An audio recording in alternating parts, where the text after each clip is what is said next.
name's Jo Bingham, and this video is about how to darken your reds with watercolour. It's one of those colours which is really hard to predict the outcome when mixed with other colours.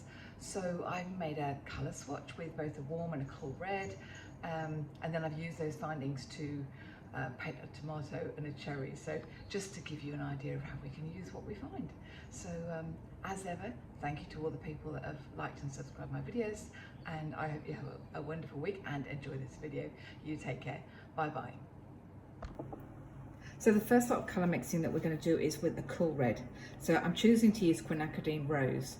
Now the thing is, when people start doing painting or start colour mixing, that it can be quite difficult just to work out how to mix a colour to get the darker shades. So I'm going to show you ways other than using black of how to darken that colour and get richer colours. Yes, of course you can use black, there's nothing wrong with using black, but it is a bit limiting, and there is the possibility that you might deaden the colours.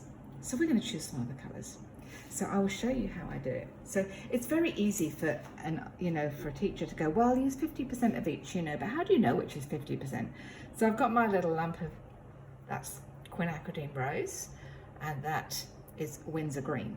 So we are just going to pull a little bit out of each, just to see what we get. Now I've got a bit more of the rose there, so I think we need a bit more green. So some of it you just have to work out by eye, just to make sure that that it's not too green or too red. Can you see it's gone a sort of a bluey colour?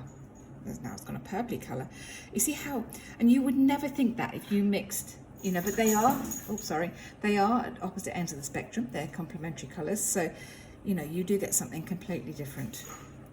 So we're now going to go and paint a little square, and I'll write what it is. So that's Windsor green, okay? It's a Windsor green mix. So we're going to paint our little square there, and then we write Windsor, spelled wrong, green. Okay, so the next colour mix we're going to do is with sepia. Now sepia is one of the darkest browns that you can buy. So we're just going to I'm doing exactly the same as I did before. Now this is probably a little bit more predictable. So if you think, you mix brown and a pinky red, you're going to get a browny pink. So that one is sepia. And the last one I'm going to do is I'm going to mix ultramarine blue. So where are we? We're around there. So I'm going to pull some ultramarine blue out, which is a very bright, beautiful blue. And then I'm going to mix some of the rose. Oh, look at that. Right, roll my brush around in it, load it up, and then just do another, oops, sorry about that. Okay, ultramarine. Okay, so there we have our 5 colours. Our starting colour, the quinacridine rose, mixed with neutral, Windsor green, sepia and ultramarine. Now I'm going to do exactly the same with the warm red. So I'll just finish the video while I get all that ready. Okay, now we're going to do our warm red, and I've got cadmium red. A very simple way to differentiate because I know sometimes some colours can be hard to tell warm and cool. But with reds it's quite easy. You think of a warm summer day and you've got this beautiful warm rich colour, and you think of a cool day and you get those cooler colours from your cooler palette, which is blues and greens and purples, so you get your cooler reds. So okay, so we've got our warm red. Now we're going to mix it with some neutral.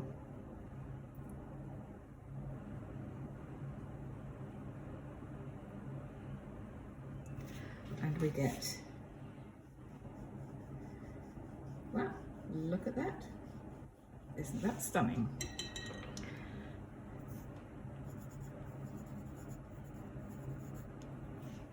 That'd be great for rocks. Right, so our next colour mix is with Windsor Green.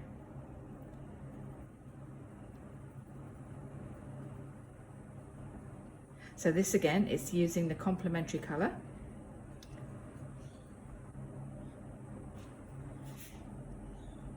So what that means is that the opposite ends of the spectrum, and you think about the colour spectrum, they're at opposite sides. So you get a mud colour when you use your Windsor Green.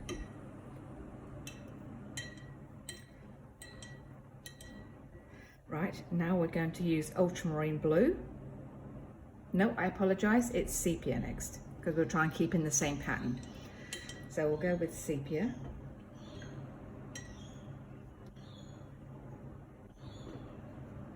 So this, predictably, will end up with just a darker shade of the Windsor red, the cadmium red. Yep.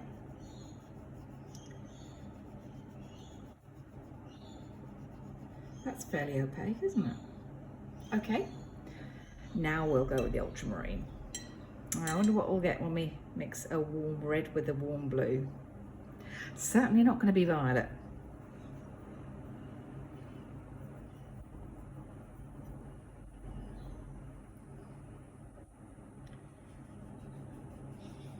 Okay.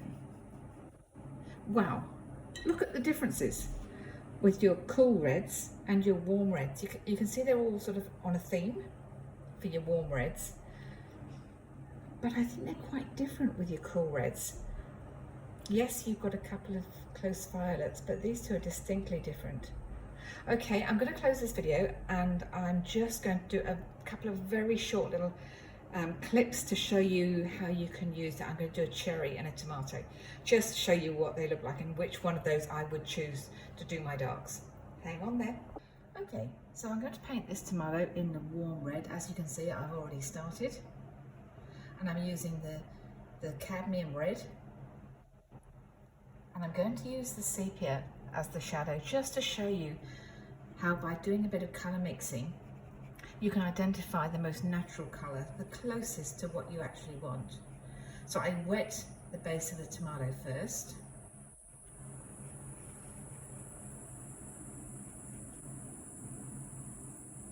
Just because it helps with the colour, it helps with the paint application.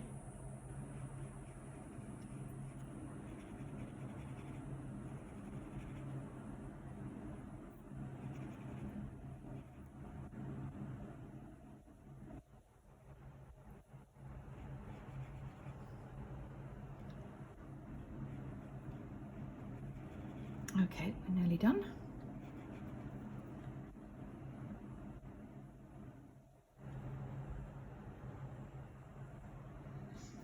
And then if you do want to smooth it out, just use the end of your brush.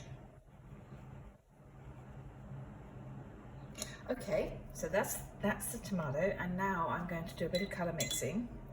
So I'm going to use probably mostly, so I've got some, where is it, the sepia, which is on my brush there, and I'm going to mix it with some of the cadmium red. I'm going to make it quite thick, because if you do, because we're working wet into wet, if you go in with watery paint into already wet paint, it's just going to flood. If you want the paint to stay roughly where you put it, you need to have slightly thicker paint. Okay, so I'm just going to use this on the tip of my brush, and I'm just going to draw around the bottom of the tomato.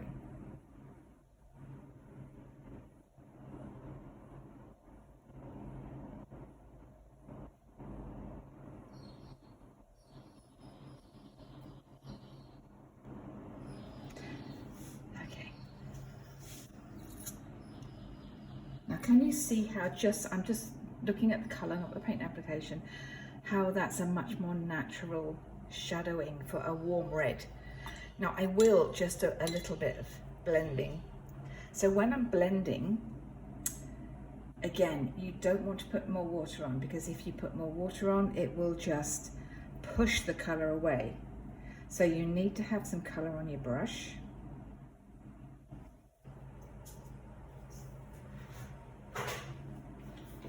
get some of the good old kitchen towel, just wipe the excess off. Use the tip of your brush and just go backwards and forwards and blend.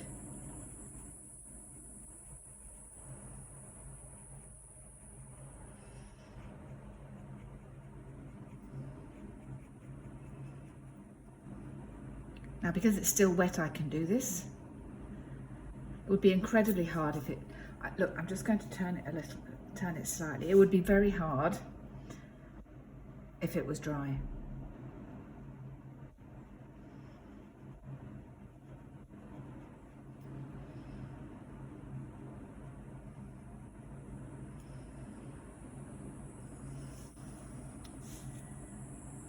Okay.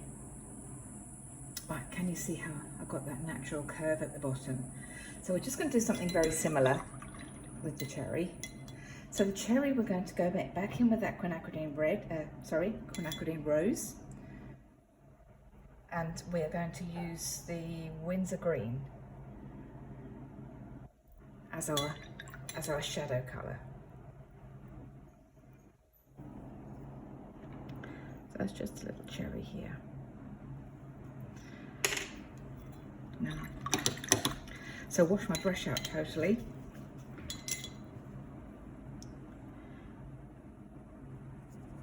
Now, even though it's quite small, I'm still going to wet it, because you saw how beautifully the paint went on when it's when I've wet the surface. And this is a rough paper, by the way. So rough papers, they do help. They give you a bit more time to play, and they do help the paint application. Right, so now, and you might think, oh, that's a bit bright, but wait till we put the Windsor green on.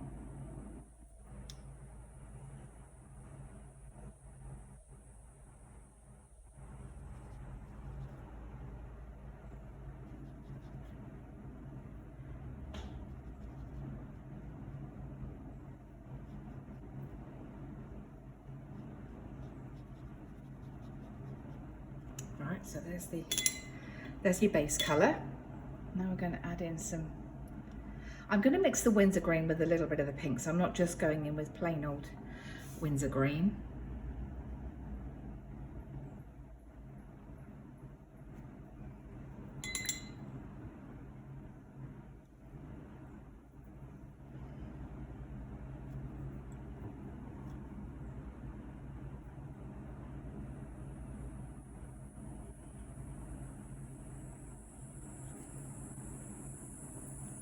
So I'm using more pink as I come up, so I am blending the two colours together.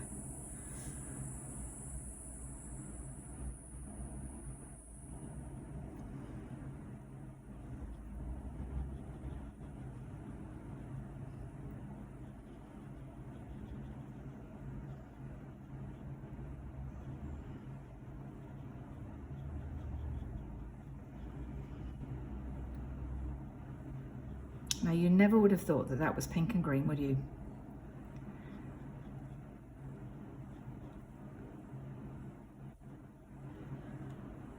Okay, I'm going to leave it there. I hope that you've enjoyed this short video, and I'll see you on the next one. Bye.